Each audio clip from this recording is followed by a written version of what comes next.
الباك الحمد لله داز زوين بالنسبه للمدرسه اللي دوزت فيها انايا. يعني واخا نقول لك ما نقول لك ما قريتش ولا شي حاجه، ولكن أنا نص قرايه ونص حاجه اخرى. المهم بالنسبه للدريه اللي انتحرات الله يصبر والديها هو الاولى، بقات فينا الصراحه. يعني كاين شي شباب كيضحكوا عليها وكيضحكوا، كاين شي شباب كيضحكوا عليها وكيضحكوا عليك العقليه اللي دارت فيها، ما تعرف هذيك التربيه خايفه من امها او لا شي حاجه، البوك وقرات عليه بزاف.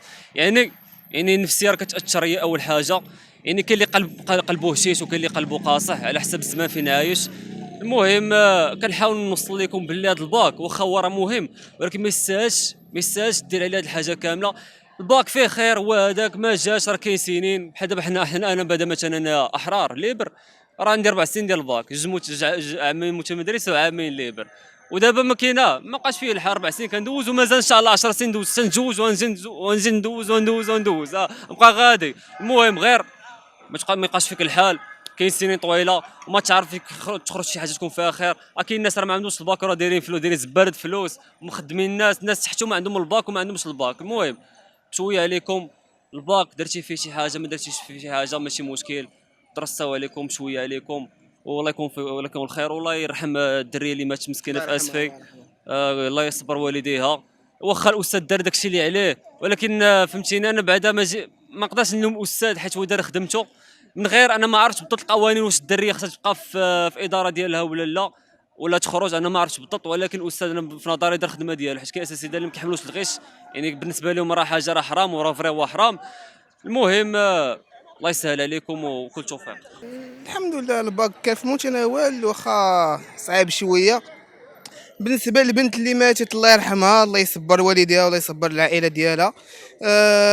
بالنسبه للاستاذ هذا كنقول ليه الله يهديه وصافي. المهم على حساب هاد الدريه هادي، والباك حنا دوزناه مزيان الحمد لله بخير.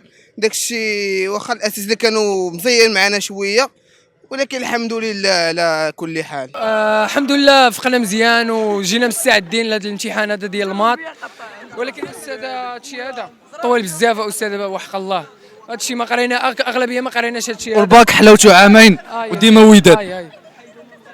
هادشي هادشي استاذ طويل بزاف الصراحه، ما قديناش نكملوا الفرض وتلقطوا حتى بعض المرات اللي بحال دابا اكزيرسيس عليه 2 نقاط تيكونوا بزاف ديال التمارين طوال وما تخدمهمش كاملين. كيدوي معاك عمر ودخلوا كتخدم غير نقطه ونص ولا 2 كل اكزيرسيس، يعني ما كتكملش. يعني حتى 10 ما يمكنش نجيبوها في هذا الفرد هذا، راه بزاف استاذ راه طويل. البروغرام بلا صالح يعني وحق ربي لا نحاولوا بروغرام بلا الاغلبيه ديال الوليدات لا كلش. اي واحد كنسول في المدرسه كنعرف واحد البنت قرايه قرات معانا في القسم، خارجه كتبكي ما كملاتش، مسكين. وعاد حنايا نخدموا عشيه عندنا ان شاء الله فلسفه، ان شاء الله يكون خير. الاداره والوزاره وكذا وسادة راه الله ياخذ فيهم الحق، ما قريناش هذا العام هذا، والدوره الثانيه عاوتاني داروا معنا هذا الشيء هذا، زربوا علينا في الدروس وفي كل شيء استاذ. اول حاجه امتحان كان في المتناول، دخلنا جلسنا بحال هكا واخا القضيه كانت مزيره شويه، صافي خدمنا داكشي اللي عرفنا، اللي ما عرفناش خلينا خاوي. في الاخر اساتذه بغاو يطلقوا لنا داكشي، ولكن حنايا كاين اللي ماده. بعدا انا بديت اول حاجه بديت باهيه ديك بروبا، فهمتي القمر كوطي سبور. دخلت انايا بقيت كنفهم داكشي، خدمت هي الاولانيه دزت لداكشي الاخر، ما خدمتش فرد كامل. المهم واحد 2 مضمونه، حيت كتخدمتها كتشبع في الاخر كتلقى السؤال عليه 0.5.